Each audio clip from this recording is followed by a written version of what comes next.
Coucou tout le monde, j'espère que vous allez bien. Aujourd'hui, je vais essayer de vous expliquer rapidement comment faire un CV aussi bien pour candidater dans une école vétérinaire que candidater pour un stage vétérinaire ou un emploi vétérinaire. Je vous préviens, c'est ma façon de faire, il y a sûrement d'autres façons de faire, vous pouvez trouver plein d'exemples sur internet. Moi, je vais vous montrer comment j'ai fait mon CV. Bien sûr, je n'ai pas la science infuse, il y a forcément d'autres manières de faire, je ne suis pas une professionnelle, on va dire, pour faire un CV. Mais en tout cas, moi voilà mon CV, ça a marché pour toutes mes demandes. Donc, et j'ai déjà eu des cours sur comment faire un CV, donc je vais vous montrer moi comment j'ai fait.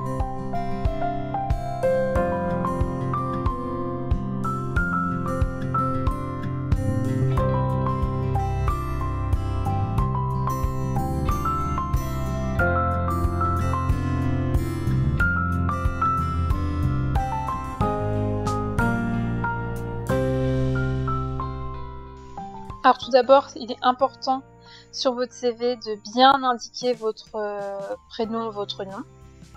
Il faut aussi indiquer le sujet de votre CV. Donc moi ici c'était candidature pour un an d'internat pour 2024-2025.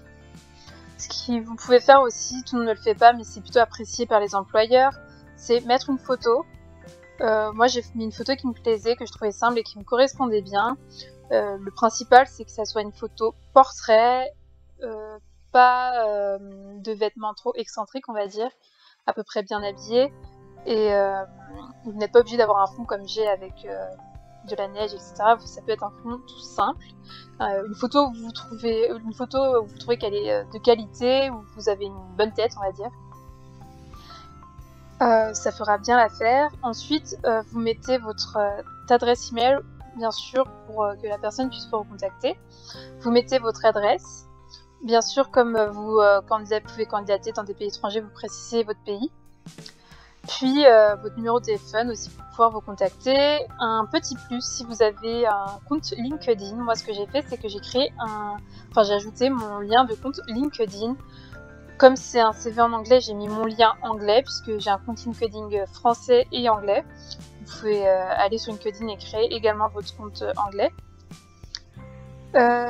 Donc ça fait partie des premières choses à faire. Ensuite, vous allez mettre votre éducation ici. En général, on met du plus récent au plus ancien. Donc ici, mon école vétérinaire. Pour alimenter mon CV, j'ai aussi rajouté le thème de ma thèse. Ce qui peut être intéressant, surtout si votre thème de thèse est en lien avec l'emploi le stage, l'emploi que vous visez. J'ai mis mes autres expériences, master, licence, BTS, mais également le baccalauréat en général, pour les vétérinaires, il est tous le même. En général, c'est un bac scientifique ou quelque chose comme ça. Moi, je l'ai précisé puisque c'était dans le domaine du cheval, j'avais fait un baccalauréat professionnel. Et comme ce CV est destiné à un emploi de vétérinaire équin, on va dire, j'ai trouvé ça important de l'ajouter. Ensuite, vous ajoutez votre expérience de travail, bien sûr, vous êtes limité en place. Donc moi j'ai pas tout mis, j'ai mis ce qui me semblait le plus important, donc toutes mes expériences en équine et également en rural et également en faune sauvage puisque dans mes intérêts je parle aussi de mon intérêt pour la faune sauvage. Donc quand vous indiquez par exemple dans l'éducation, il est important de marquer le nom de votre diplôme, la période, où est-ce que vous effectuez vos diplômes en précisant le pays toujours puisque on est dans on est dans le domaine international. Et pour votre travail, pareil, vous précisez le titre de votre stage, emploi, etc., la période, le lieu où vous le réalisez, le pays, la ville. Et moi, ce que j'ai mis, que j'ai trouvé intéressant, c'est d'ajouter aussi si vous avez des gardes et quand vous êtes de duty, c'est-à-dire que vous êtes, on call duty, c'est-à-dire que vous pouvez intervenir en cas d'urgence pendant la nuit, mais que vous êtes chez vous, qu'on vous appelle en fait. Je trouvais que c'était un plus d'ajouter ça. Après, vous pouvez mettre vos compétences en plus. Je vous avoue que moi, pour cette partie-là, je sais jamais quoi mettre. Donc, j'ai mis les choses de base, comme assister les vétérinaires, faire les soins vétérinaires de base, les analyses de laboratoire, donc une compétence que j'ai pu acquérir avec mon BTS, le travail d'équipe, etc., etc. Le fait que je parle anglais et que mon université est en anglais.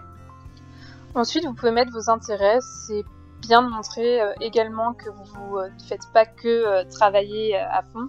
Vous pouvez dire tout ce que vous faites. Donc moi, le fait que je sois une créatrice de contenu, que j'ai fait partie du club de fauconnerie, que j'ai fait partie du centre de faune sauvage de l'école vétérinaire d'Alfort et que je fais du sport et que j'aime voyager, etc., etc.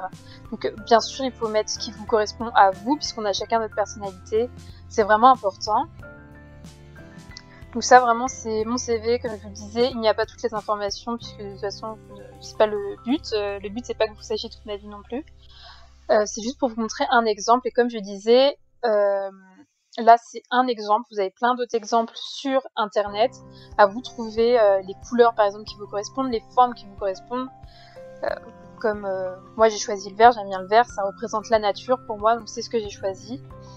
C'est vraiment à vous de voir. Donc juste pour information, pour ceux qui ont un peu plus de mal sur la création des CV, faut savoir que pour le traitement du texte, moi j'ai utilisé PowerPoint, je trouvais que c'était le plus simple pour faire son CV, pour pouvoir aménager un peu comme on voulait. Comme ça, vous pouvez par exemple mettre des formes ici.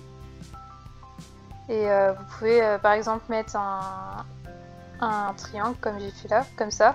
C'était pour ici ce que j'ai fait, et mettre la couleur que vous voulez, par exemple choisir la transparence, etc. etc.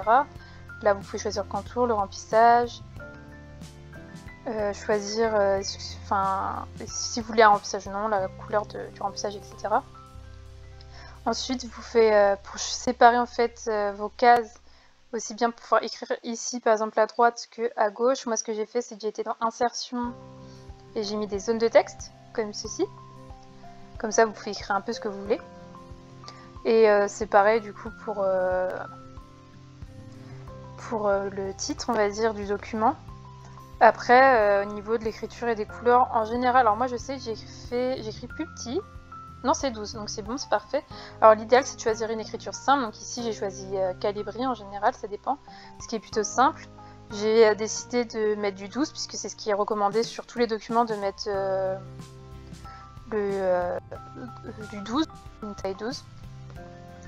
J'ai essayé de séparer, de bien distinguer par les titres en fait des diplômes avec du gras en noir et de séparer ça du nom de l'université pour qu'on puisse bien distinguer chaque point.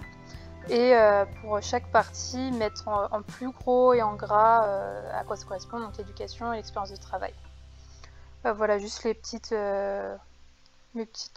recommandations comme ça si vous ne savez pas trop comment faire votre CV. Donc voilà, c'est tout ce que je voulais vous dire par rapport à comment faire un CV. Si vous avez des questions, n'hésitez pas à me les poser. J'espère que ça vous a aidé et on se dit à la prochaine.